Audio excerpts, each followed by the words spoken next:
നിയമസഭയുമായി ബന്ധപ്പെട്ടത് തന്നെയാണ്. ഞങ്ങൾ ആദ്യമേ തന്നെ ഒരു കാര്യം വ്യക്തമാക്കിയിരുന്നു. ഈ ഗവൺമെൻറ് നടത്തുന്ന പ്രവർത്തനങ്ങൾ കേരളത്തിൻ്റെ താല്പര്യത്തിന് അനുകൂലമായ എല്ലാറ്റിനെയും ഞങ്ങൾ അനുകൂലിക്കും. കേരളത്തിൻ്റെ താല്പര്യത്തിന് വിരുദ്ധമായി എന്തെങ്കിലും വരുന്നുണ്ടെങ്കിൽ അതിനെ എതിർക്കുകയും ചെയ്യും. എന്നാൽ അതേസമയം ഒരു പുതിയ ഗവൺമെൻറ് അധികാരത്തിൽ വന്ന് ആ ഗവൺമെൻറ് ചെയ്യുന്ന കാര്യങ്ങളെ എതിർക്കുക എന്നതിനല്ല മുൻതൂക്കം കൊടുക്കുക. ആദ്യഘട്ടത്തിൽ അവരുടെ പ്രവർത്തനം വീക്ഷിക്കുകയാണ് ചെയ്യുക എന്നും പറഞ്ഞിരുന്നു. പക്ഷെ അങ്ങനെ പറഞ്ഞ ഞങ്ങൾക്കുണ്ടായ അനുഭവം വളരെ കടുത്തതാണ്. നമ്മുടെ നാടിൻ്റെ താല്പര്യത്തിന് വിരുദ്ധമായ ഒട്ടേറെ കാര്യങ്ങളാണ് ഈ ഗവൺമെൻറ് അധികാരത്തിൽ വന്നതിന് ശേഷം നയമെന്ന രീതിയിൽ പ്രഖ്യാപിക്കപ്പെട്ടിരിക്കുന്നത്. അതിൻ്റെ പുതിയൊരു നിലയാണ് ഇക്കഴിഞ്ഞ നിയമസഭയിലുണ്ടായത്. കോർപ്പറേറ്റ് മുതലാളിമാരുടെ ലാഭക്കൊതിക്ക് കുടപിടിക്കുന്ന ഒരു സർക്കാരിൻ്റെ യഥാർത്ഥ മുഖമാണ് ഇന്നലെ അവസാനിച്ച നിയമസഭാ സമ്മേളനത്തിൽ കണ്ടത്. നാം കാണേണ്ടത്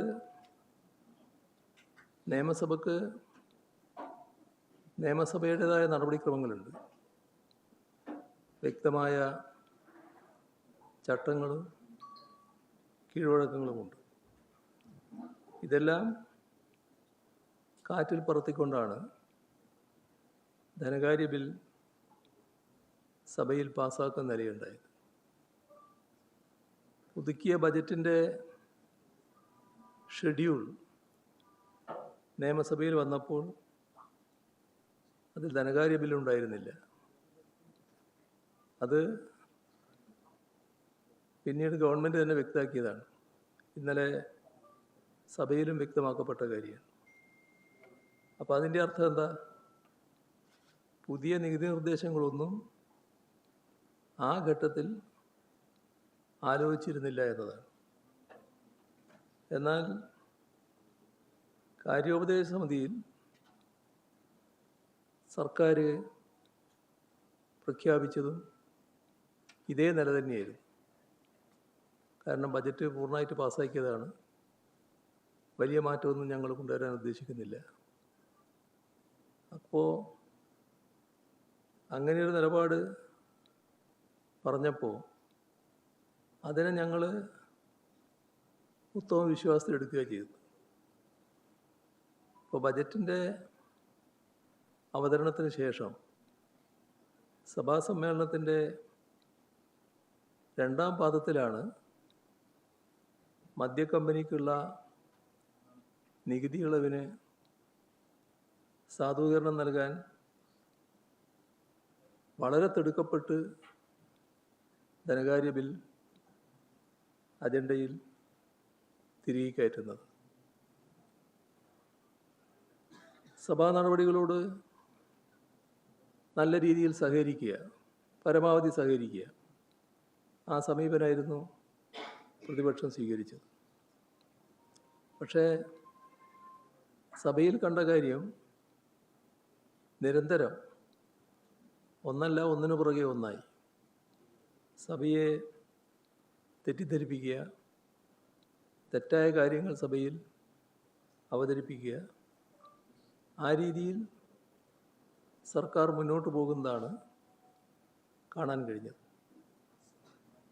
അത് ഏറ്റവും കൂടുതൽ പ്രകടമായ ദിവസമാണ് സഭ അവസാനിച്ച ദിവസം.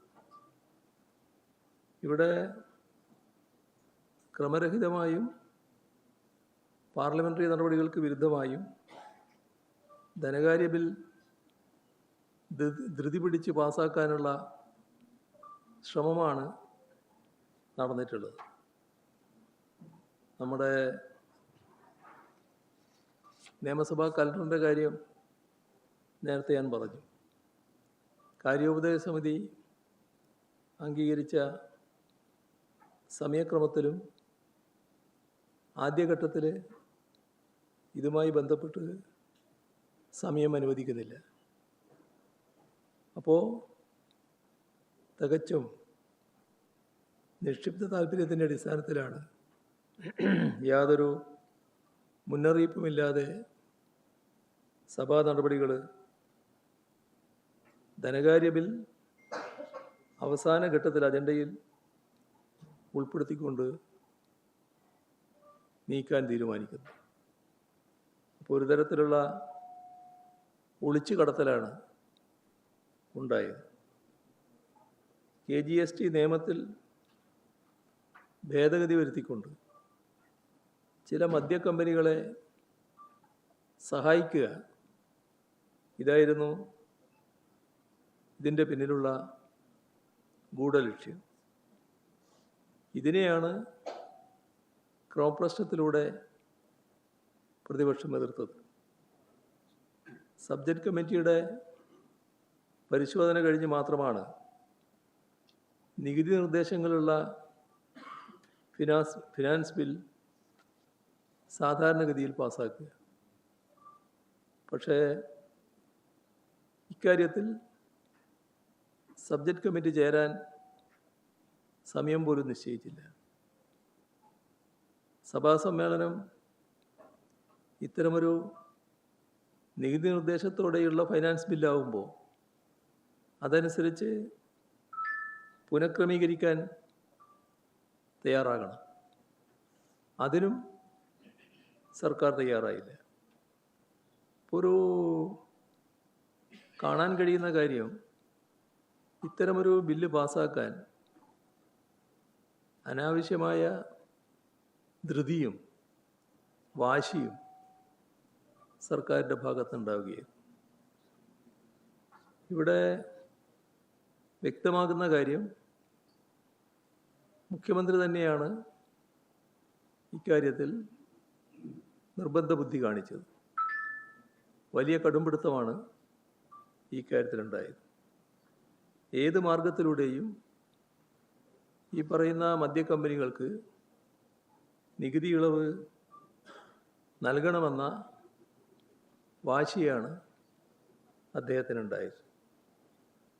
ഇവിടെ ഈ ഇളവോടുകൂടി, നികുതി ഇളവോടുകൂടി വരാൻ പോകുന്ന കാര്യം സമൂഹത്തിലാകെ വൻതോതിലുള്ള മദ്യവ്യാപനം ഉണ്ടാകുമെന്നതാണ്. വില കുറഞ്ഞ രീതിയിൽ മദ്യം ലഭ്യമാകുന്ന നിലയാണുണ്ടാവുക. ഇവിടെ നേരത്തെ വ്യക്തമാക്കിയിരുന്നൊരു കാര്യം, മുഖ്യമന്ത്രി തന്നെ വ്യക്തമാക്കിയിരുന്നത്, ബജറ്റിൽ ഇത്തരമൊരു നിർദ്ദേശം വന്നെങ്കിലും അത് UDF ആണ് അവസാന തീരുമാനമെടുക്കുക. UDFൽ ചർച്ച ചെയ്തതിന് ശേഷം മാത്രമേ ഈ കാര്യം നടപ്പാക്കൂ എന്ന് അദ്ദേഹം പറഞ്ഞിരുന്നു. UDF വേണ്ടാൻ തീരുമാനിക്കുകയാണെങ്കിൽ ഞങ്ങളത് വേണ്ടെന്നും വെക്കും. ഇതെല്ലാം നിയമസഭയിൽ തന്നെ അദ്ദേഹം പറഞ്ഞ കാര്യമായിരുന്നു. പക്ഷേ ആ കാര്യങ്ങളെല്ലാം ഒരു തരത്തിൽ പ്രഹസനമാക്കി മാറ്റുന്ന നിലയാണുണ്ടായത്. നൽകിയ ഉറപ്പ്, പരസ്യമായി നൽകിയ ഉറപ്പ്, അതൊന്നും പാലിക്കാൻ പറ്റില്ല എന്ന നിലപാടാണ് പിന്നീട് കണ്ടത്. ഇവിടെ ഓർക്കേണ്ട കാര്യം, ഇതേ രീതിയിൽ ധനകാര്യ ബിൽ പാസ്സാക്കി കഴിഞ്ഞാൽ പിന്നെ UDF ചർച്ചയ്ക്ക് എന്ത് പ്രസക്തിയുള്ളത്? ഇത് നിയമസഭ അംഗീകരിച്ച് കഴിഞ്ഞിരിക്കുകയാണല്ലോ.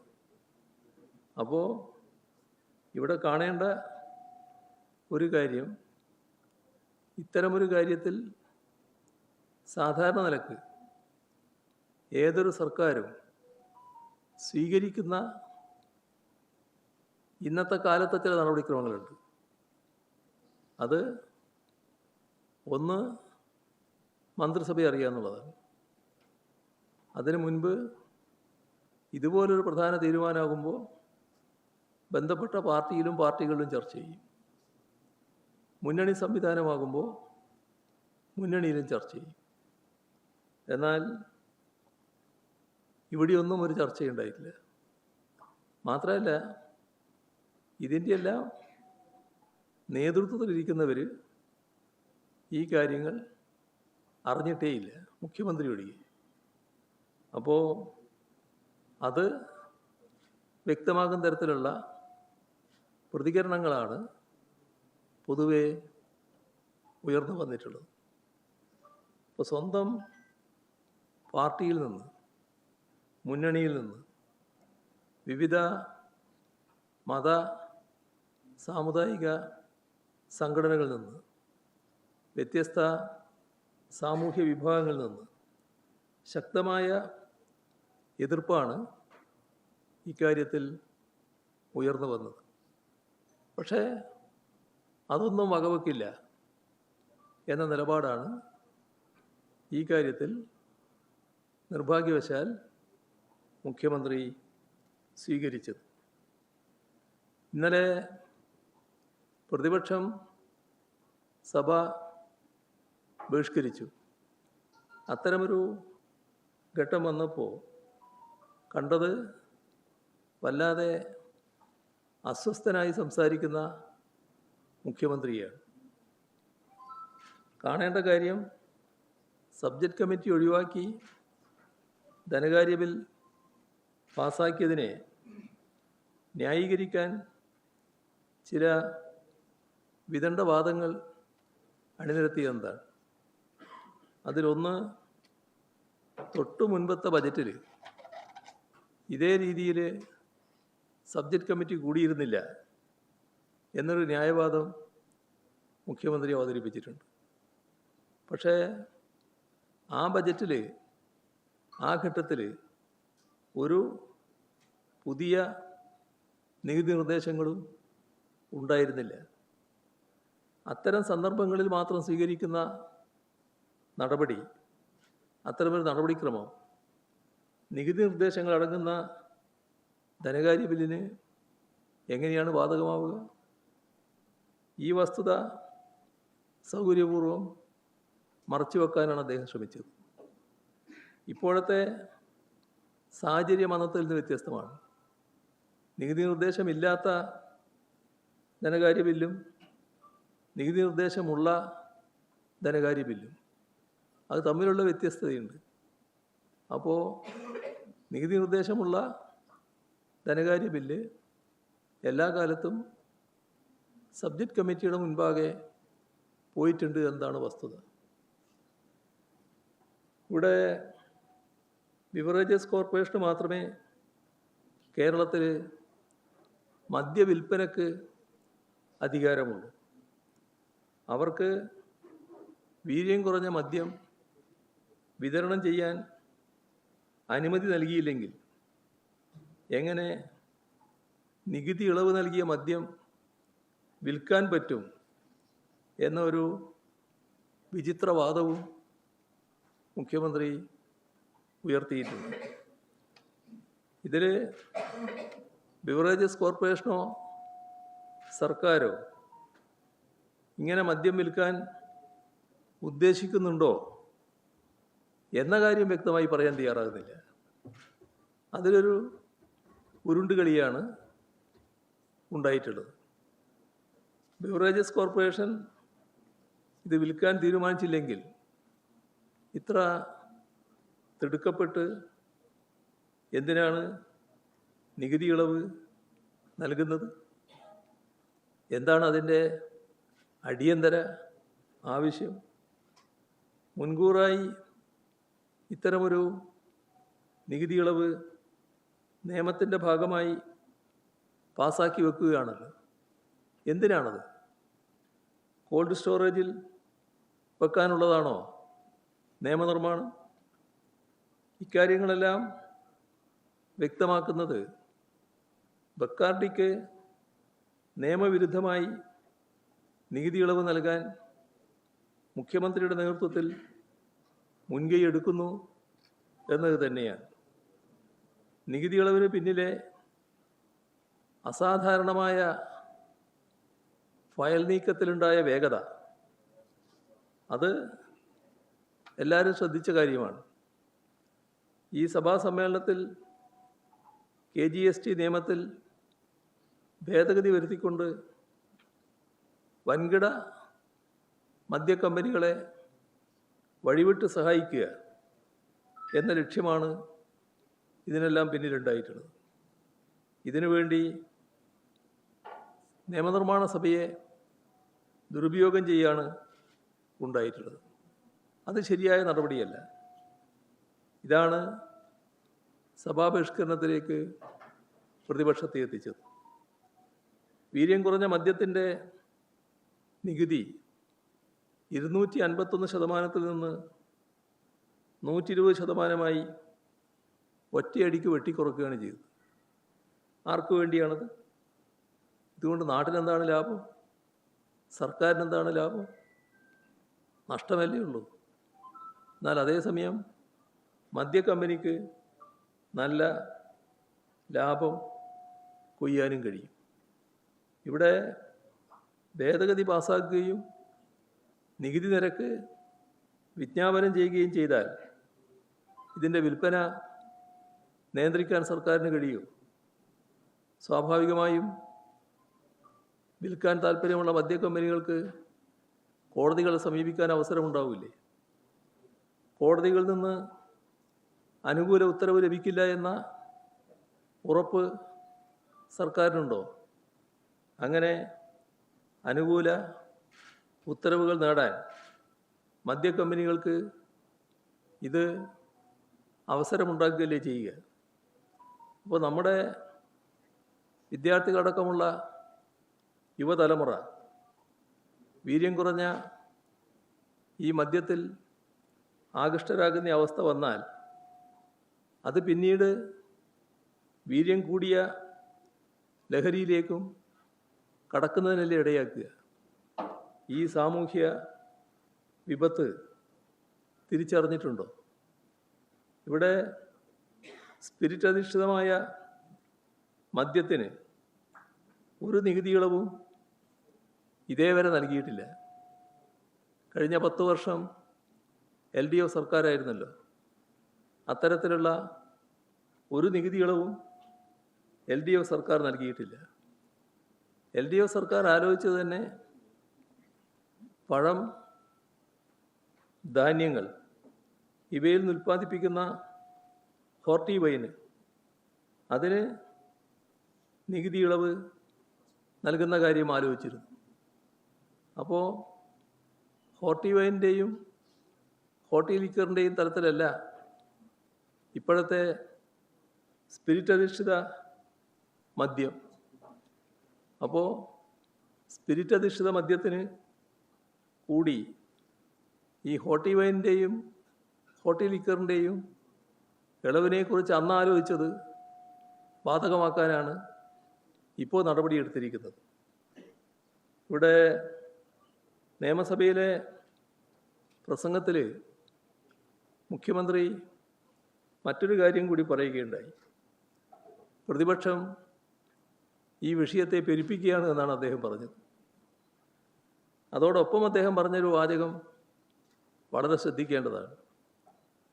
വേറെ ചിലർ അവരോടൊപ്പം, ഇത് പ്രതിപക്ഷത്തോടൊപ്പം, അവരോടൊപ്പം വേറെ ചിലരും കൂടിയിട്ടുണ്ടെന്നും പരിഹാസപൂർവം മുഖ്യമന്ത്രി പറയുകയുണ്ടായി.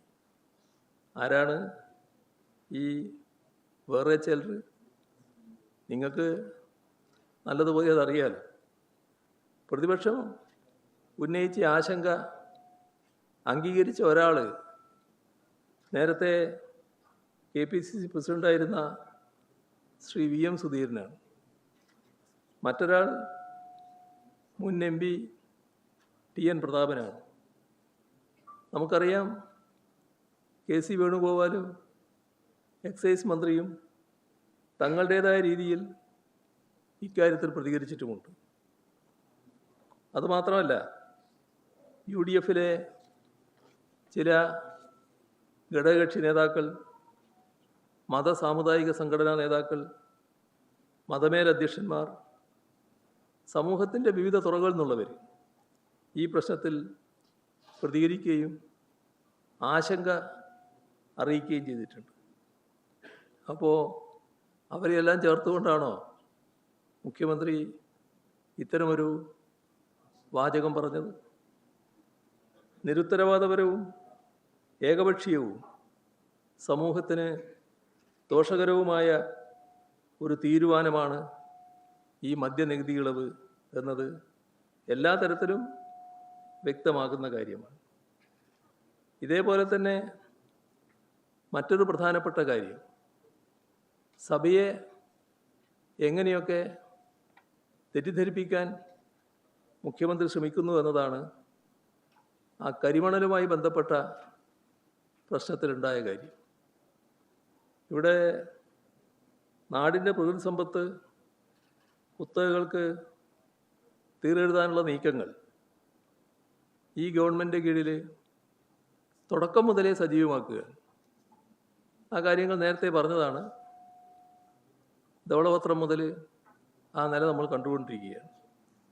കരിമണൽ ഖനനം സ്വകാര്യ മേഖലയ്ക്ക് തീരെഴുതാനുള്ള സർക്കാരിൻ്റെ ബജറ്റ് നിർദ്ദേശത്തിനെതിരെ വ്യാപകമായ പ്രതിഷേധമാണ് ഉയർന്നിട്ടുള്ളത്. ഇത് കക്ഷി രാഷ്ട്രീയ അടിസ്ഥാനത്തിലല്ല, കോൺഗ്രസിനുള്ളിൽ തന്നെ കടുത്ത പ്രതിഷേധം ഇക്കാര്യത്തിൽ ഉയർന്നിട്ടുണ്ട്. അത് മറച്ചുവെക്കാൻ മുഖ്യമന്ത്രി സഭയിൽ വസ്തുതാവിരുദ്ധമായ കാര്യങ്ങൾ പറയുന്ന നിലയാണെടുത്തത്.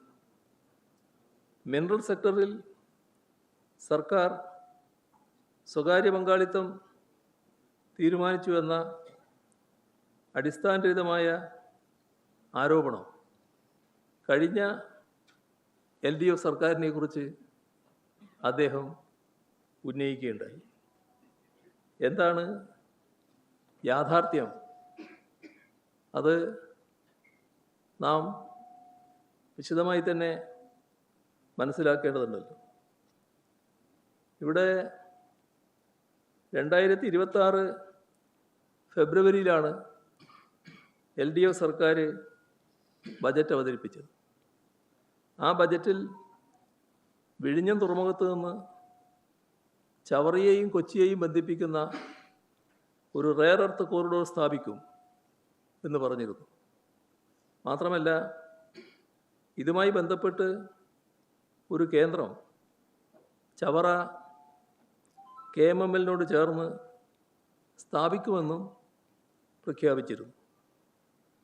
ഇതുകൂടാതെ പ്രധാനപ്പെട്ട ഒരു തീരുമാനം KMML, കെൽട്രോൺ, NFTDC, അത് കേന്ദ്ര പൊതുമേഖലാ സ്ഥാപനമാണ്. ഈ സ്ഥാപനങ്ങളെ പങ്കാളികളാക്കിക്കൊണ്ട് ഒരു rare earth and critical minerals mission രൂപീകരിക്കുമെന്ന് പറഞ്ഞു. അതിന് 100 കോടി രൂപയും നീക്കിവെച്ചു. ഇതെല്ലാം പൊതുമേഖലയുടെ സ്ഥാപനങ്ങളാണ്. ഇവിടെ ശ്രദ്ധിക്കേണ്ട കാര്യം, ഇത് മുഴുവൻ ഒഴിവാക്കിയിരിക്കുകയാണ്. എന്താണ് പുതിയ ബജറ്റിൽ ഇതിനെക്കുറിച്ച് പറയാൻ പറ്റാതിരുന്നത്? ഈ പൊതുമേഖലയെ ഊന്നിക്കൊണ്ട് LDF സർക്കാർ പറഞ്ഞ കാര്യം എന്തുകൊണ്ട് അതേ രീതിയിൽ പറയാൻ പറ്റാതിരിക്കുന്നു? എന്താണ് അത് ഒഴിവാക്കിയത്? ഒഴിവാക്കിയത് യാദൃശ്ചികമാണെന്ന് കാണണ്ട, അത് കരുതലോടെയുള്ളൊരു നീക്കമാണ്. ആ നീക്കം മറച്ചു വെക്കാനാണ് ഇവിടെ സ്വകാര്യ നിക്ഷേപത്തിന് LDF സർക്കാർ തയ്യാറായി എന്ന വിദണ്ഡവാദം മുന്നോട്ട് വെക്കുന്നത്. UDF അവതരിപ്പിച്ച ബജറ്റിൽ ഇതിനെക്കുറിച്ച് പൂർണ്ണമായി പരാമർശിക്കാതിരിക്കുക, സ്വകാര്യവൽക്കരണത്തിനുള്ള പച്ചക്കൊടി കാണിക്കുക. അപ്പോൾ കരിമണൽ മേഖല സ്വകാര്യവൽക്കരിക്കുന്നതിനുള്ള പ്രകടമായ നീക്കമാണ് UDF സർക്കാരിൻ്റെ ഭാഗത്ത് നിന്നുണ്ടായിട്ടുള്ളത്. ഈ പ്രശ്നത്തിൽ KMML ബന്ധപ്പെട്ട് മറ്റൊരു വിദണ്ഡവാദം മുഖ്യമന്ത്രി അവതരിപ്പിക്കുകയുണ്ടായി. അതായത് KMML ഒരു സ്വകാര്യ കമ്പനിയെ ഇതിനു വേണ്ടി ഉപയോഗിച്ചു ഖനനത്തിന് പുറപ്പെട്ടു എന്ന മട്ടിലാണ് കാര്യങ്ങൾ അവതരിപ്പിച്ചത്. ഇവിടെ KMML സാധാരണഗതിയിൽ ഖനനം ചെയ്ത കരിമണൽ ഉപയോഗിക്കുന്നുണ്ട്, അവർക്ക് ആവശ്യമുണ്ട്. ആ കരിമണൽ ഉപയോഗിക്കുമ്പോൾ അവർ ഇൽമനേറ്റാണ് അതിൽ നിന്ന് വേർതിരിച്ചെടുക്കുന്നത്. ബാക്കി വരുന്ന മണലുണ്ട്. ആ ബാക്കി വരുന്ന മണലിൽ പല ധാതുക്കളുണ്ട്. അതിലേറ്റവും പ്രധാനപ്പെട്ടതാണ് മോണോസൈറ്റ്. അപ്പോൾ മോണോസൈറ്റ് അടക്കമുള്ള അമൂല്യമായ ധാതുക്കളുള്ള ഈ മണൽ അവർ ചെയ്യുന്നത് കോൺക്രീറ്റ് അറകളുണ്ടാക്കി അവയിൽ സുരക്ഷിതമായി സൂക്ഷിക്കലാണ്. ഇതാണ് KMML എല്ലാ കാലത്തും ചെയ്യുന്നത്. ഇത് വേർതിരിച്ചെടുക്കാനുള്ള സാങ്കേതിക വിദ്യ KMMLൻ്റെ കയ്യിലില്ല. ഈ ബാക്കിയുള്ള മണലിലുള്ള മോണോസൈറ്റ് പോലുള്ള കാര്യങ്ങൾ വേർതിരിച്ചെടുക്കാനുള്ള സാങ്കേതിക വിദ്യ KMMLൻ്റെ കയ്യിലില്ല. അപ്പോൾ ഒരു ഘട്ടം കഴിഞ്ഞപ്പോൾ ഇതിങ്ങനെ നിറച്ച് വന്നാൽ പിന്നെ എല്ലാം നിറയുമല്ലോ, പിന്നെ ഇതെവിടെ വെക്കും എന്നുള്ളൊരു പ്രശ്നം വരുന്നില്ലേ. അപ്പോൾ ഒരു അടിയന്തര ആവശ്യമായി വന്നു. അവരതുമായി ബന്ധപ്പെട്ട നടപടികളിലേക്ക് നീങ്ങി. കേന്ദ്ര ഗവൺമെൻറ്റിനെ സമീപിച്ചു. കേന്ദ്ര സർക്കാരിന് കീഴിലുള്ള NFTDC ആ സ്ഥാപനത്തിൻ്റെ സാങ്കേതിക വിദ്യ ഉപയോഗിച്ച് ഒരു പൈലറ്റ് പ്രോജക്റ്റ് നടത്താനാണ് ഉദ്ദേശിച്ചത്. അത് 18 മാസത്തെ പൈലറ്റ് പ്രോജക്റ്റാണ്. അതിനുവേണ്ടി KMML ടെൻഡർ വിളിച്ചു. അതൊരു യഥാർത്ഥത്തിലുള്ള ഗവേഷണ പദ്ധതിയാണ്. അത് ഖനനമല്ല, ഖനനം നടക്കുന്നേയില്ല. ഇതുമായി ബന്ധപ്പെട്ട് കയ്യിലുള്ള മണലിൽ നിന്ന് മോണോസൈറ്റ് വേർതിരിച്ചെടുക്കാനുള്ള സാങ്കേതിക വിദ്യ, അതാണ്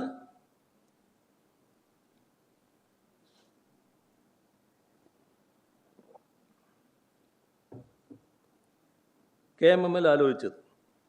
ഈ ടെൻഡറിൽ ഹൈദരാബാദ് ആസ്ഥാനമായ കമ്പനിയെ തിരഞ്ഞെടുത്തു എന്ന് പറഞ്ഞാൽ അത് അവസാന തിരഞ്ഞെടുപ്പല്ല.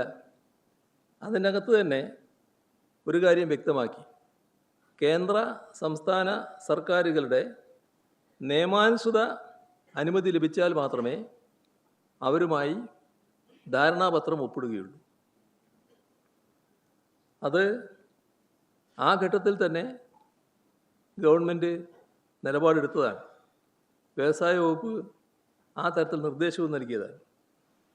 ഇവർക്ക് ഒരു വർക്ക് ഓർഡറും നൽകിയിട്ടില്ല ഈ പറയുന്ന ഹൈദരാബാദ് ആസ്ഥാനമായ കമ്പനിക്ക്.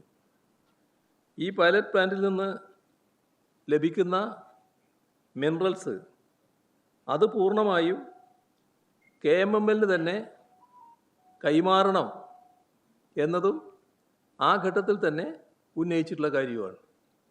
അപ്പോൾ ഇതൊരു ഖനനമല്ല, ഇതൊരു പരീക്ഷണ ഘട്ടമാണ്. അതിൻ്റെ ഭാഗമായുള്ളൊരു പദ്ധതിയാണ്. ഇത് വേർതിരിച്ചെടുക്കാനുള്ള സാങ്കേതിക വിദ്യ KMMLൻ്റെ കയ്യിലില്ല. ആ സാങ്കേതിക വിദ്യ ഉള്ള കമ്പനിയെ തേടി പോവുകയാണുണ്ടായത്. അതിൻ്റെ ഭാഗമായി അവസാന തീരുമാനത്തിലേക്ക് എത്തിയിട്ടുമില്ല. അപ്പോൾ മന്ത്രിസഭാ തലത്തിൽ ഇക്കാര്യത്തിൽ നയപരമായി അംഗീകാരം നൽകി കഴിഞ്ഞിട്ടില്ല. കേവലമായ ഒരു പരീക്ഷണ പദ്ധതിയായാണ് ഇവിടെ ഉദ്ദേശിച്ചത്. അത് മുഖ്യമന്ത്രി വലിയ തോതിൽ വളച്ചൊടിക്കുന്ന നിലയാണുണ്ടായത്. ഈ പരീക്ഷണ പദ്ധതിയെ കരിമണൽ ഖനനം, കുത്തകകൾക്ക് വിൽക്കാനുള്ള അഴിമതി നിറഞ്ഞ നീക്കത്തിന് ന്യായം കണ്ടെത്താൻ വേണ്ടി സഭയെ തെറ്റിദ്ധരിപ്പിച്ചുകൊണ്ട് അവതരിപ്പിക്കുന്ന നിലയാണ് മുഖ്യമന്ത്രി സ്വീകരിക്കുന്നത് കണ്ടു. ഇത് ശരിയായ രീതിയല്ല. സാധാരണഗതിയിൽ വലിയ തോതിൽ വസ്തുതകൾ മറച്ചുവെച്ച് തെറ്റിദ്ധാരണകൾ സൃഷ്ടിക്കുന്ന പ്രസ്താവനകൾ മുഖ്യമന്ത്രി സ്ഥാനത്തിരിക്കുന്ന ഒരാളിൽ നിന്ന് ഉണ്ടാകുന്നത് അഭിലഷണീയമായ കാര്യമല്ല. വസ്തുതകളെ സംബന്ധിച്ച് പൂർണ്ണമായ അന്വേഷണം നടത്തി ഇത്തരം കാര്യങ്ങൾ മനസ്സിലാക്കാനും നാടിനെ അറിയിക്കാനും മാധ്യമങ്ങളും ശ്രമിക്കേണ്ടതുണ്ട് എന്നാണ് തോന്നുന്നത്.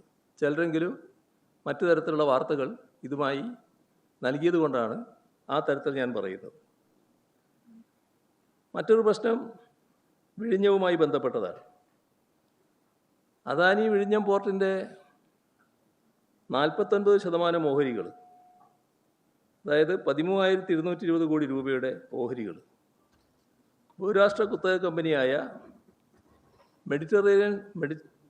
മെഡിറ്ററേനിയൻ ഷിപ്പിംഗ് കമ്പനിക്ക് MSC കൈമാറുന്നതിന് നീക്കം നടക്കുകയാണ്. അത് അദാനി ഗ്രൂപ്പ് തന്നെ വെളിപ്പെടുത്തിയതാണ്.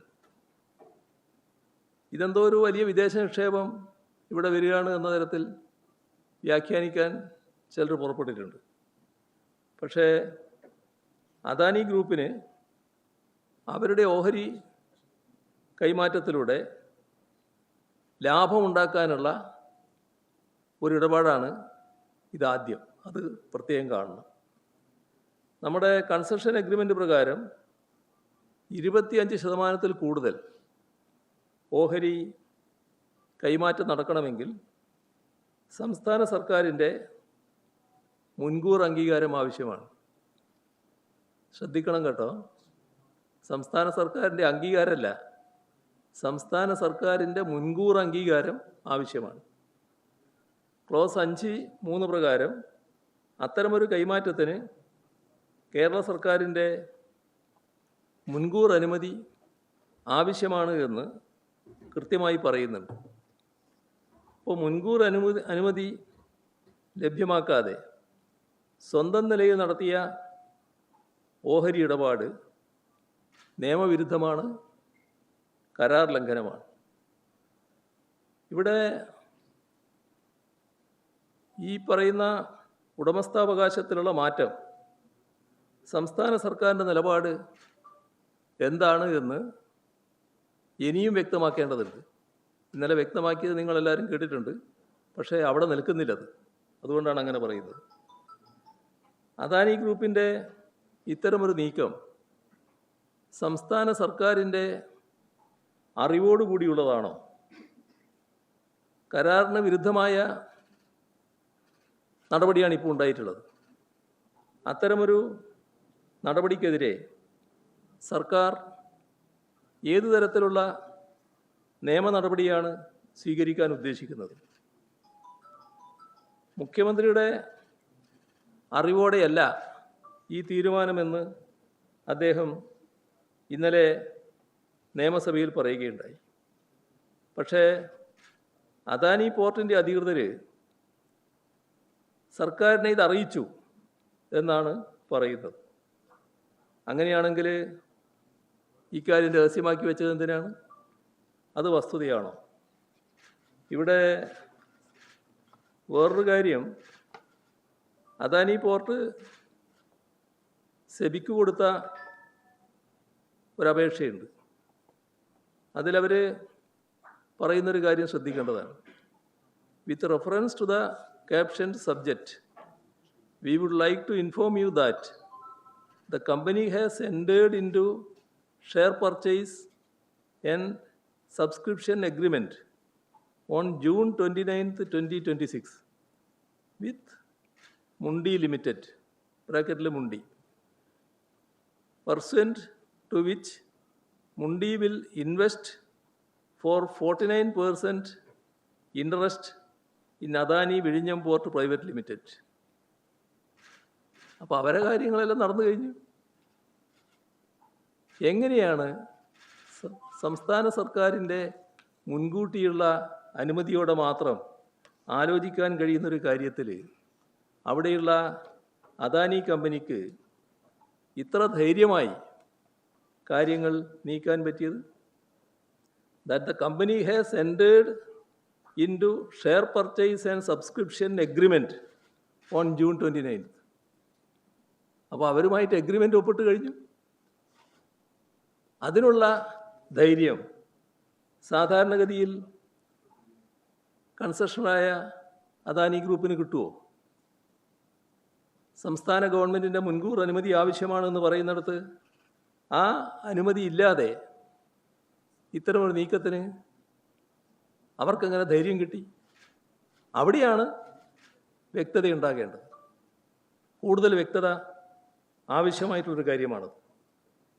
ഇവിടെ കരാറിൽ ഏർപ്പെടുക എന്ന് പറയുന്നത് നിസ്സാരമായ കാര്യമല്ല. അപ്പോൾ സർക്കാർ ഏത് തരത്തിലാണ് മുന്നോട്ട് പോകാൻ ഉദ്ദേശിക്കുന്നത് എന്ന് മുഖ്യമന്ത്രി തന്നെ വ്യക്തമാക്കേണ്ടതാണ്. കാരണം മുഖ്യമന്ത്രിയുടെ കയ്യിലാണ് പോർട്ട് വകുപ്പ് തന്നെ മുഖ്യമന്ത്രിയുടെ കയ്യിലാണ്. അപ്പോൾ എല്ലാ കാര്യങ്ങളും അദ്ദേഹത്തിന് അറിയാവുന്നതാണ്. ഇപ്പം ഇവിടെ പറഞ്ഞ കാര്യങ്ങൾക്ക് പുറമെ ഇത്രയും കാര്യങ്ങൾ പുറത്ത് വന്നതിൻ്റെ അടിസ്ഥാനത്തിൽ ഇനി എന്തെങ്കിലും കാര്യങ്ങൾ മുഖ്യമന്ത്രിക്ക് പറയാനുണ്ടെങ്കിൽ അതുകൂടി നാടറിയുന്നത് നല്ലതാണ്. അപ്പോൾ കേരള താൽപ്പര്യത്തിന് വിരുദ്ധമായൊരു നീക്കമാണിത്. വിഴിഞ്ഞം തുറമുഖത്തെ ഇത്തരത്തിൽ ഒരു പുതിയ ഉടമക്ക് വിൽക്കത്തക്ക രീതിയിൽ ഉടമക്ക് വിൽക്കുന്നതിൻ്റെ ആദ്യപടിയായിട്ട് നടപടിയാണ് ഇത് കാണുന്നത്. ഒരു ബഹുരാഷ്ട്ര കുത്തകക്ക് വിൽക്കുന്നതിൻ്റെ ആദ്യപടിയായി ഇതിനെ കാണാവുന്നതാണ്. ഇപ്പോൾ ഷിപ്പിംഗ് രംഗത്ത് പ്രവർത്തിക്കുന്ന ബഹുരാഷ്ട്ര കമ്പനിയാണ് MSC. ഈ കമ്പനി നമ്മുടെ വിഴിഞ്ഞം തുറമുഖം നിയന്ത്രിക്കുന്ന സാഹചര്യം ഉണ്ടായാൽ ഇന്നലെ പറഞ്ഞതാണ്, അതൊരു മൊണോപ്പൊളി ആയിട്ട് മാറും. കുത്തക അവകാശം ഇവർക്ക് ലഭിക്കുന്ന നിലയുണ്ടാകും. അങ്ങനെ വരുമ്പോൾ മറ്റ് കമ്പനികളുടെ കപ്പലുകൾക്ക് നിയന്ത്രണമില്ലാതെ വിഴിഞ്ഞം തുറമുഖത്ത് അടുക്കാനാകുമോ? അത് MSC പോലുള്ള പ്രധാനപ്പെട്ട ലോകത്തെ കമ്പനികളുണ്ട്, കപ്പൽ കമ്പനികളുണ്ട്. അവരുടെ കപ്പലുകൾ കൂടി ഇങ്ങോട്ട് വരേണ്ടതാണ്. അപ്പോൾ അതിലെല്ലാം നിഷേധപരമായ നിലപാട് വരാൻ സാധ്യതയുണ്ടോ? ഈ കമ്പനിയുടെ കുത്തകാവകാശത്തിലേക്ക് വിഴിഞ്ഞം തുറമുഖം മാറിപ്പോകുമോ? മറ്റൊരു പ്രധാന കാര്യം, സർക്കാർ പങ്കാളിത്തത്തോടെ അദാനി നടത്തുന്നൊരു പോർട്ടാണിത്, വിഴിഞ്ഞം പോർട്ട്. എന്നാൽ അതല്ലാത്ത പോർട്ടുകൾ അദാനിക്കുണ്ട്. അപ്പോൾ നമ്മുടെ സർക്കാരിൻ്റെ താല്പര്യം, നാടിൻ്റെ താല്പര്യം, അത് ഹനിക്കപ്പെടുമോ ഇതിൻ്റെ ഭാഗമായി? ഇപ്പോൾ തുറമുഖം വികസിപ്പിക്കുന്നതിനായി നമ്മൾ ചുമതലപ്പെടുത്തിയ കമ്പനിയാണ് അദാനി. അവർ 49% മൊത്തമായൊരു വിദേശ കമ്പനി കൈമാറുകയാണ്. ഇതിലൂടെ MSCക്ക് നിയന്ത്രണാധികാരം വരും. വിദേശ കമ്പനിയുടെ ആധിപത്യത്തിലേക്ക് വളഞ്ഞ വഴിയിൽ കാര്യങ്ങൾ നീങ്ങുകയാണ്. ഇവിടെ മറ്റ് കമ്പനികളുടെ വൻ കപ്പലുകളടക്കം എത്തേണ്ടത് വളരെ പ്രധാനമാണ്. അത് തടസ്സമായിട്ട് വരും ഈ നീക്കം. അപ്പോൾ കേരളത്തിന് വലിയ നഷ്ടം ഇതുണ്ടാക്കും. സർക്കാരിൻ്റെ വരുമാനത്തിന് നഷ്ടമുണ്ടാകും. അതും കാണണം. ഈ കമ്പനികൾക്ക് കമ്പനികളുടേതായ താല്പര്യം കാണുമല്ലോ. അപ്പം അതിൻ്റെ ഭാഗമായി ചില നീക്കങ്ങളുണ്ടായാൽ നമുക്കിവിടെ ലഭിക്കേണ്ട വരുമാനത്തിന് കുറവുണ്ടായി എന്ന് വരും. അപ്പോൾ ഒരു മാറ്റവും ഇപ്പോഴത്തെ സാഹചര്യത്തിൽ ഉണ്ടാകാൻ പാടില്ല. വിഴിഞ്ഞത്തിൻ്റെ കാര്യത്തിൽ നേരത്തെ അദാനി ഗ്രൂപ്പ് അടക്കം സമ്മതിച്ച രീതിയിൽ കാര്യങ്ങൾ തീരുമാനിച്ചു വെച്ചതുണ്ട്.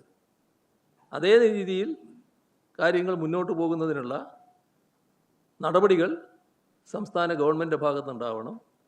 അദാനി ഗ്രൂപ്പിൻ്റെ താല്പര്യത്തിന് വഴങ്ങിക്കൊടുക്കുന്ന നില ഒരു കാരണവശാലും ഉണ്ടാകാൻ പാടില്ല. അവർ ഒരു കമ്പനി എന്ന നിലക്ക് ഇത്രയും കാര്യങ്ങൾ ചെയ്തത് സർക്കാരിൻ്റെ മുൻകൂർ അനുമതി വേണ്ട കാര്യത്തിൽ അനുമതി ഇല്ലാതെ ഇത്രയും കാര്യങ്ങൾ നടത്താൻ എങ്ങനെ അവർ ധൈര്യപ്പെട്ടു? അതെല്ലാം ഉയർത്തുന്ന ഒട്ടേറെ സംശയങ്ങളുണ്ട്. സാധാരണഗതിയിൽ ഒരു കമ്പനിയും അത്തരമൊരു നടപടിയിലേക്ക് നീങ്ങാൻ ധൈര്യപ്പെടില്ല. അപ്പോൾ എവിടെയോ എന്തോ സാധാരണഗതിയല്ലാത്ത കാര്യങ്ങൾ സംഭവിച്ചിരിക്കുന്നു എന്നാണ് ഇതിൻ്റെ ഭാഗമായി കാണേണ്ടത്. ഇതാണ് പൊതുവിൽ പറയാനുള്ളത്. കമ്മീഷനിൽ കഴിഞ്ഞ് ഒരു വർഷം കഴിഞ്ഞാൽ 74% ഓഹരി വിൽക്കാൻ MOU സംസ്ഥാന സർക്കാരുമായിട്ടുള്ള ധാരണാപത്രത്തിൽ കൃത്യമായി പറയുന്നുണ്ട്. ഈ പ്രതിപക്ഷം അടക്കം പറയുന്നത് 25% എന്ന കണക്ക് നിർമ്മാണം തുടങ്ങി കമ്മീഷൻ കഴിഞ്ഞ് ഒരു വർഷം വരെ ഈ 25% ഓഹരി കൈമാറ്റമേ പറ്റൂ. കമ്മീഷൻ 2023 ഡിസംബർ 3 കഴിഞ്ഞു. 2024 തൊട്ട് 74% ഓഹരി വിൽക്കാൻ സർക്കാരുമായിട്ടുള്ള ധാരണാപത്രത്തിന്റെ അടിസ്ഥാനത്തിൽ കഴിയുമെന്നാണ് പോർട്ട് അധികൃതർ പറയുന്നത്. ഇന്നലെ പ്രസക്തമായ ഭാഗം സഭയിൽ പറഞ്ഞല്ലോ. ഞാൻ മാത്രമല്ല പറഞ്ഞത്, മുഖ്യമന്ത്രിയും പറഞ്ഞല്ലോ. അപ്പോൾ അതിൽ ഇന്നലെ സഭയിൽ വന്ന കാര്യങ്ങൾ എടുത്താൽ ഒരു തർക്ക വിഷയമല്ല. എല്ലാവർക്കും വ്യക്തതയുള്ള കാര്യമാണ് ആ എഗ്രിമെൻ്റ്. അത്തരമൊരു കാര്യത്തിന് മുൻകൂർ അനുമതി ആവശ്യമാണ്. അതാണ് ഞാൻ നേരത്തെ പറഞ്ഞത്. മൊത്തം ഓഹരിയുടെ 49%ആണോ അതോ അദാനി ഹോൾഡ് ചെയ്ത് ഓഹരികളുടെ 49% വിൽക്കുന്നതിനാണോ ഈ 25% വിൽക്കുന്നതിനാണോ ഇത് വേണ്ടത്? ഇപ്പൊ അവരുടെ കയ്യിലുള്ള ഷെയറിന്റെ കാര്യമാണ് പറഞ്ഞത്. അവരുടെ കയ്യിലുള്ള ഷെയറിന്റെ 49% ഇപ്പോൾ അവർ കൊടുത്തിട്ടുള്ളത്. അതെ അതെ അതെ അതെ അതെ വിഴിഞ്ഞവുമായി ബന്ധപ്പെട്ടുള്ള ഓഹരി കൈമാറ്റമല്ല, വിഴിഞ്ഞം രൂപീകരിക്കാൻ വേണ്ടി രൂപീകരിച്ച കമ്പനി ഉണ്ടല്ലോ, അദാനി വിഴിഞ്ഞം പ്രൈവറ്റ് ലിമിറ്റഡ് കമ്പനി.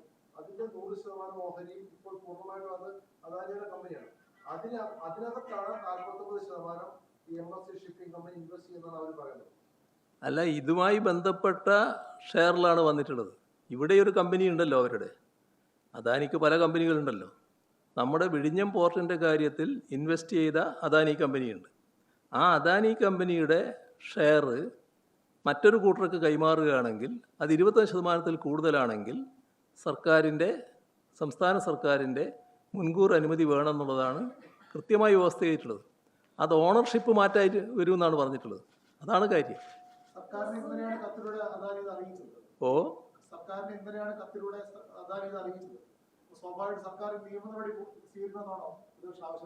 എല്ലാ സർക്കാർ ഇക്കാര്യത്തിൽ അദാനിയുടെ സമ്മർദ്ദത്തിന് വഴങ്ങാൻ പാടില്ല. ഇതിന് മുൻകൂർ അനുമതി ഇല്ലാതെ നടപടികളിലേക്ക് അവർ നീങ്ങിയിരിക്കുന്നു. അത് നിരസിക്കേണ്ടതാണ്. ഒരു തരത്തിലും അംഗീകരിക്കാൻ പാടില്ല.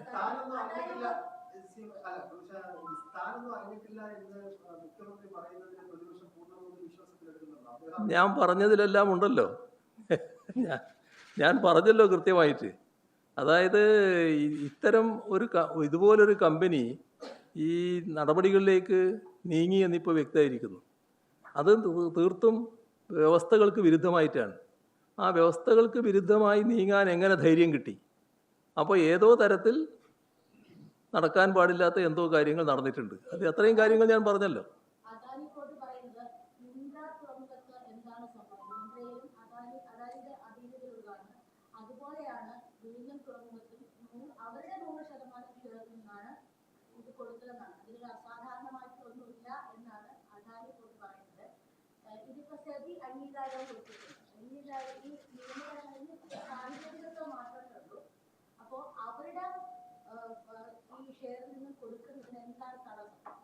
മുദ്ര കമ്പനി എന്ന് പറയുന്നത് അവരുടെ സ്വന്തം കമ്പനിയാണ്.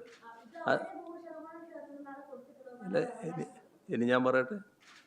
അതായത് അദാനിക്ക് ധാരാളം കമ്പനികളുണ്ട്. ആ കമ്പനികളിൽ അവരിഷ്ടം പോലെ അവരുടെ ഷെയർ കൊടുക്കുകയോ വാങ്ങുകയോ ചെയ്യുന്നതിന് നമുക്ക് ആർക്കും ഒന്നും പറയാൻ കഴിയില്ല. വിഴിഞ്ഞത്തിൻ്റെ കാര്യത്തിൽ നമ്മൾ നേരത്തെ വ്യവസ്ഥ ചെയ്തിട്ടുണ്ട്.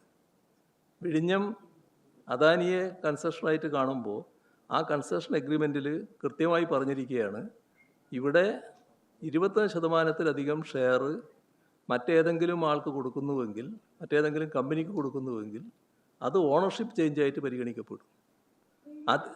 അതിന് മുൻകൂർ അനുമതി സംസ്ഥാന ഗവൺമെൻറ് ഇത് വേണം. ഇത് വ്യക്തമായി രേഖപ്പെടുത്തി വെച്ച കാര്യമാണ്, അഗ്രിമെൻറ്റിൽ രേഖപ്പെടുത്തി വെച്ച കാര്യമാണ്. അത്തരമൊരു കാര്യം ലംഘിച്ചുകൊണ്ടാണ് ഇപ്പോൾ നടപടികൾ നീങ്ങിയിട്ടുള്ളത്. അതാണ് കാണേണ്ടത്. ഈ 25% എന്ന വ്യവസ്ഥ ലംഘിച്ചാൽ എന്തെങ്കിലും തരത്തിലുള്ള നടപടി സർക്കാരിന് ചെയ്യാമെന്ന് എൽ.ഡി.എഫ് സർക്കാർ വന്ന വ്യവസ്ഥ ചെയ്തിട്ടുണ്ട്. അല്ല, LDF സർക്കാരിൻ്റെ മുമ്പ് തന്നെ ഇത്തരം അഗ്രിമെൻറ്റുകളൊക്കെ വന്നിട്ടുണ്ടല്ലോ.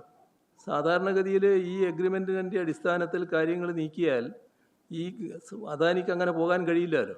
അത് നിയമവ്യവസ്ഥയുടെ ലംഘനം വന്നാൽ എങ്ങനെയെന്നുള്ളത് നമ്മൾ പരിശോധിക്കണമല്ലോ. ഈ കുത്തകവൽക്കരണത്തിന്റെ കാര്യം പറഞ്ഞല്ലോ. ഇപ്പൊ ഈ MSC അവിടെ 1000-ലധികം കപ്പലുകളുണ്ട്. അതിന് 1000-ഓളം കപ്പലുകൾ MSCയുടേതാണ്. അപ്പോൾ ഓൾറെഡി അവിടെ അങ്ങനെ ഒരു കുത്തകവൽക്കരണം അവർ നടത്തിക്കൊണ്ടിരിക്കുകയല്ലായിരുന്നു. അത് സാധാരണഗതിയിൽ ടെർമിനൽ നോക്കിയാൽ ഇന്നത്തെ നിലയിൽ ഒരു ടെർമിനലാണല്ലോ നമ്മൾ നല്ല രീതിയിൽ വികസിപ്പിച്ചിട്ടുള്ളത്. എന്നാൽ ഘട്ടം ഘട്ടമായിട്ട് ഇത് വികസിപ്പിക്കാൻ പോവുകയാണല്ലോ. ആ ഘട്ടം ഘട്ടമായി വികസിപ്പിക്കുമ്പോൾ അതിൻ്റെ അടിസ്ഥാനത്തിൽ വലിയ കമ്പനികൾക്ക് ഇവിടെ വരാൻ സാധിക്കും. അവർക്കെല്ലാം പ്രത്യേകം ടെർമിനലുണ്ടാവും. വലിയ വികസനമല്ലേ വരാൻ പോകുന്നത്, ഇതിവിടെ നിൽക്കുകയല്ലോ. അപ്പോൾ ആ വൻപിച്ച വികസനം വരുന്ന ഘട്ടത്തിൽ ഈ MSCയെ പോലുള്ള ഒട്ടേറെ കമ്പനികൾ തന്നെ ഇങ്ങോട്ട് വരും. അവർക്ക് ചിലപ്പോൾ എക്സ്ക്ലൂസീവായിട്ട് തന്നെ ഒരു ടെർമിനൽ ഉപയോഗിക്കാൻ പറ്റും. അങ്ങനെയെല്ലാമുള്ള സാധ്യതകളിലേക്കാണ് വിഴിഞ്ഞം പോകുന്നത്. അത് മുഴുവൻ തടയപ്പെടുന്ന അവസ്ഥയാണ് ഇവിടെ ഉണ്ടാകുക. അതാണ് പ്രശ്നം. MSC പോലുള്ള കമ്പനി ഈ വിദേശ നിക്ഷേപം നടത്തുന്നതിനകത്ത് ഏതെങ്കിലും തരത്തിലുള്ള എതിർപ്പ് പ്രതിപക്ഷത്തിലുണ്ടോ? അല്ല, ഇവിടെ പ്രശ്നം അദാനി ഗ്രൂപ്പുമായിട്ടുള്ള കരാറാണ്. MSC നമ്മുടെ ചിത്രത്തിലില്ല. MSC ആയിട്ടുള്ള പ്രശ്നമല്ല ഇത് ഉന്നയിക്കുന്നത്. MSCക്കെതിരെ സർക്കാർ ഒരു കേസുണ്ടല്ലോ, അത് നിങ്ങൾക്കറിയാലോ. മറ്റേ അപകടം ഉണ്ടായതിനെ പറ്റിയുള്ള കേസ് നിലനിൽക്കുന്നുണ്ടല്ലോ. അത് നിലനിൽക്കുന്നതും അത് പരിഹാരം കാണേണ്ട കാര്യമാണ്, അത് വേറെ. പക്ഷേ അതിൻ്റെ ഭാഗമായിട്ടല്ല ഇത് പറയുന്നത്. ഇത് പറയുന്നത് നമ്മുടെ വിഴിഞ്ഞം പോർട്ടിൻ്റെ കാര്യത്തിൽ നിയതമായ നിലപാടുകൾ മാത്രമേ സ്വീകരിച്ചു പോകാൻ പാടുള്ളൂ. അതിൽ നിന്ന് വ്യത്യസ്തത വരുന്നു, അതിനെയാണ് എതിർക്കുന്നത്.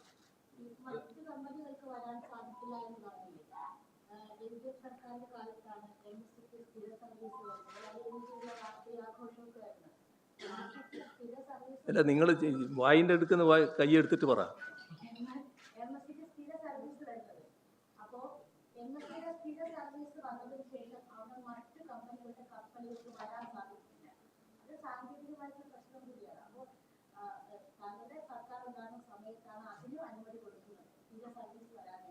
MSC കമ്പനിക്ക് കരാർ ഇവിടെ വരാൻ പാടില്ല എന്ന് ഞാൻ പറഞ്ഞിട്ടില്ല. എന്താണ് നിങ്ങൾ പറയുന്നത്? MSC കമ്പനി ഇപ്പോൾ വരട്ടെ, അവരുടെ കപ്പലുകൾ ഇവിടെ വരട്ടെ, നല്ലതുപോലെ വന്നോട്ടെ. പക്ഷേ നമ്മൾ കാണേണ്ടത് MSC കമ്പനി മാത്രമല്ല ലോകത്ത് വലിയ കപ്പൽ കമ്പനി. ലോകത്തുള്ള അത് ഞാൻ നേരത്തെ പറഞ്ഞല്ലോ, നമുക്കിപ്പോൾ ഉള്ള ടെർമിനൽ, വികസിപ്പിച്ച ടെർമിനൽ അത്രയേ ഉള്ളൂ. എന്നാൽ നമ്മൾ അവിടെ നിൽക്കാനല്ല പോകുന്നത്. ഭാവിയിൽ മറ്റ് ടെർമിനലുകൾ നമ്മൾ വികസിപ്പിക്കും. അതിനുള്ള പരിപാടികളാണ് ഇപ്പോൾ തന്നെ ആവിഷ്കരിച്ചിട്ടുള്ളത്. അതാണ് അദാനി അടക്കം സമ്മതിച്ചിട്ടുള്ള കാര്യവും. അതിൽ നിന്ന് മാറിപ്പോകുന്ന കാര്യമാണ് ഞാൻ പറഞ്ഞത്. മറ്റൊരു കാര്യം, കശ്മീർ കോർപ്പറേഷൻ അഴിമതി കേസിൽ ഇപ്പോൾ സർക്കാർ ആർ ചന്ദ്രശേഖരനെ പ്രോസിക്യൂട്ട് ചെയ്യാൻ അനുമതി കൊടുത്തിട്ടുണ്ട്. താങ്കളുടെ സർക്കാർ അത് 3 തവണ അനുമതി കൊടുക്കാതിരുന്നതാണ്. അപ്പോൾ അത് അഴിമതിയാണെന്ന് കണ്ടുകൊണ്ടാണ് ഇപ്പോൾ സർക്കാർ കൊടുത്തത്. എന്തുകൊണ്ടാണ് അന്ന് LDF കൊടുക്കാതിരുന്നത്? ഞങ്ങൾ അന്നത്തെ ഘട്ടത്തിൽ അത് കൊടുക്കേണ്ടതില്ല എന്നാണ് തീരുമാനിച്ചിരുന്നത്. അതിപ്പോൾ ഇവർ കൊടുത്തല്ലോ, അത് നടക്കട്ടെ.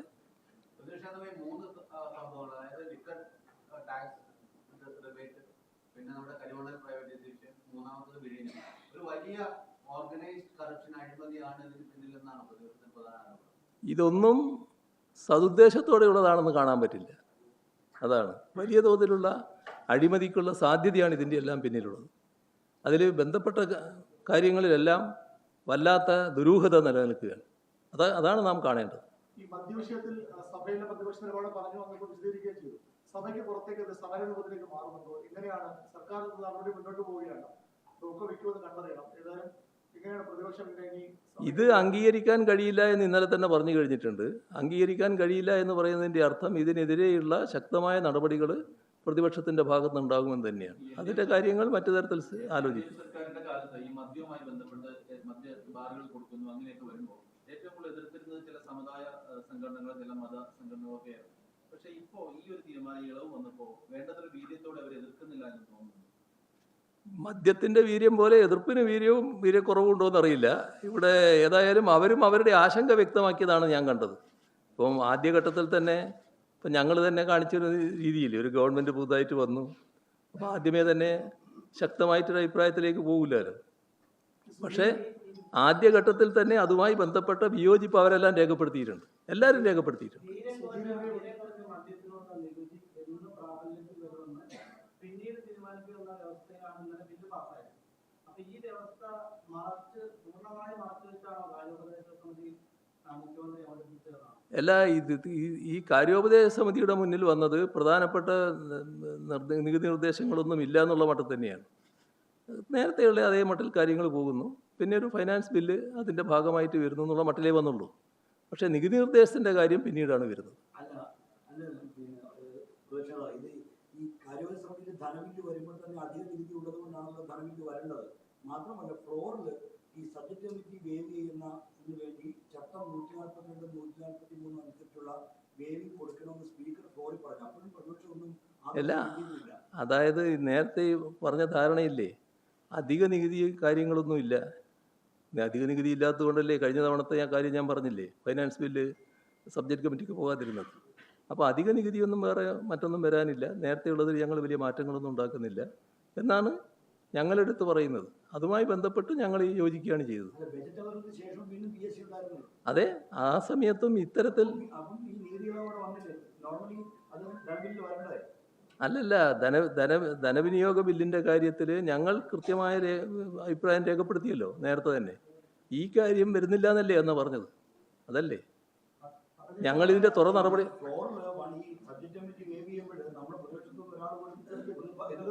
എല്ലാം എതിർക്കാതിരുന്നത് ഈ ധാരണയിലാണ്. എതിർക്കാതിരുന്നത് ഞങ്ങൾ പുതുതായിട്ടൊന്നും കൊണ്ടുവരുന്നില്ല, പഴയ അതേ നില തന്നെയാണ് ഞങ്ങൾ സ്വീകരിക്കുന്നത്. നമ്മളെല്ലാം പാസ്സാക്കിയതല്ലേ, ഇനി വീണ്ടും എല്ലാ കാര്യങ്ങളും സബ്ജക്ട് കമ്മിറ്റിക്ക് പോകേണ്ടതില്ല. ഞങ്ങളതിനോട് യോജിക്കുകയാണ് ചെയ്തത്.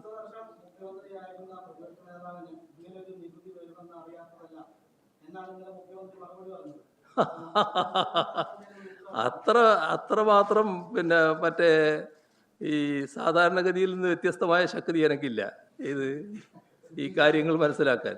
കാരണം ഇങ്ങനെയൊരു ഒളിച്ചു വെച്ച കാര്യം വരാനിടയുണ്ട് എന്ന് മനസ്സിലാക്കാൻ എനിക്ക് കഴിയില്ല.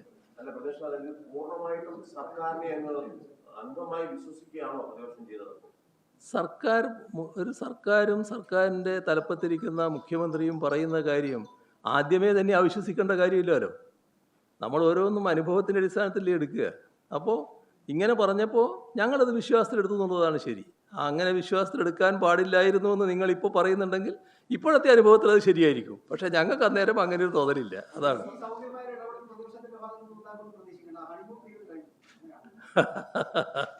അതെല്ലാം കാലത്തെ ആശ്രയിച്ച് നിൽക്കുന്നതാണല്ലോ. ഏതായാലും 2-3 മാസം ഞങ്ങൾ പ്രത്യേക പ്രശ്നങ്ങളൊന്നും ഇല്ലാതെ പോകണമെന്നായിരുന്നു ആഗ്രഹിച്ചത്. പക്ഷെ അതിൽ നിന്ന് വിപരീതമായ കാര്യങ്ങളാണ് സംഭവിച്ചത്.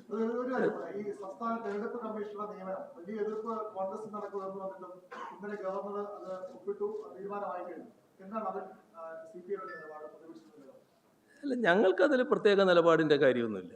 സാധാരണഗതിയിൽ ഒരു തെരഞ്ഞെടുപ്പ് കമ്മീഷനായിട്ട് ഒരു നിയമവിദഗ്ധനെ സാധാരണ വെക്കാറുണ്ട്, ജുഡീഷ്യറിയുടെ ഭാഗമായിട്ടുള്ള ആളെ വെക്കാറുണ്ട്.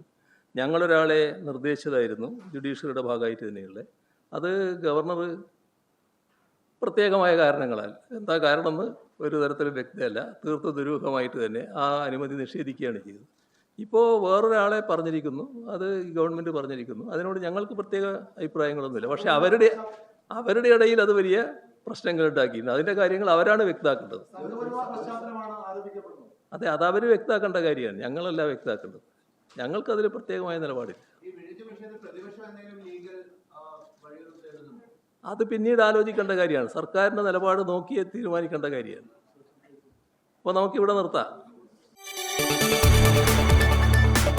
കൂടുതൽ വാർത്തകൾക്ക് News 18 Keralam YouTube channel subscribe ചെയ്യുക.